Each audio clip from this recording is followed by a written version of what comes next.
thing on a game for hardware that is not finished yet. You know, that is still in development, because you never know what's going to change, right? It keeps you on your toes, Cam. I mean, what if they add, like, I don't know, smell-o-vision in it, and then you gotta suddenly incorporate that? I mean, please don't do that. But like, I mean, if you actually, that's a good question. If you could add anything, Ian, to Oculus, to Project Morpheus, other functionality, what would it be? What would you like to be able to include in your Valkyrie experience? We're working on things like rigged skeletons, so that when people move their fingers on the gamepad, the fingers in the game would move. We're not quite there yet, but it's definitely something we're going to work on. We also have, with the Morpheus, you have the Move controller, so the actual DualShock 4 has a sensor in it, and therefore moving the pad will... So your avatar, as you move the pad, they could move it as well. And so it's whenever you add that kind of stuff, people start to have, you know, you get those tingles when you realize that this virtual world that surrounds you, that immerses you, you get real feedback in your actions outside of the game. Cool. I mean, that's what I do, yeah. Now at FanFest this year, you guys... Here we're showing some like old footage. This is from last year, so you can see like how far we've come. Yeah. Yeah, so it really is quite different. I was thinking Unity engine, everything looks quite purple.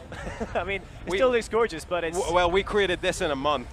Yeah. You know, this version. Wow, a month. So we worked on the Unreal 4 version for about 5 or 6 months now, so yeah. All right. With 20 guys. Whereas this version you see was done with about less than 10. Wow, okay. In our spare time as well. Well, it must be really fun being able to like devote yourself to that now. So is this the one project you work on now? Yes, this is all I do. Entirely on Valkyrie. Awesome.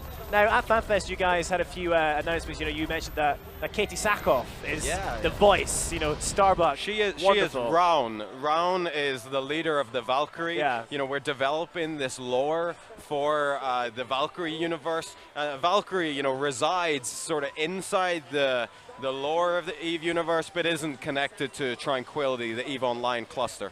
Is Katie here at E3? Has she come along? She's not, but she's stated that she definitely wants to make it to FanFest in Reykjavik next year, and that will be a real treat for our fans. Have you met her yet? I've not met her, but we've flown over to LA to record, to do some of the voiceover. Our current version of the game has Katie speaking to you.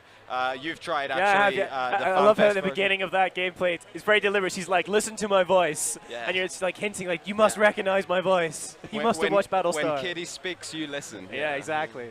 That's great, man. Well, so what else are you guys, so you've obviously got this new time warp tech. What else is new in the build that you're showing off?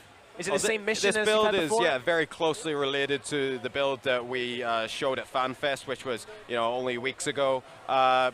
For us here at E3, you know, most of these people didn't get the opportunity to come out to Iceland, so we're just showing them where we got to for that big public showing. Back in Newcastle, where we developed Valkyrie, we're working on just the whole rest of the game. Many more ships, a lot more great art, all those little innovations with the VR that I mentioned about the rigged skeleton. It's going to be, we're going to show a lot more in the next few months. Yeah. Cool. I mean, the demos, excuse me, the demos that you've shown off when I played, they're always those, they're really short encounters, like 3 minutes. Yeah. Is the plan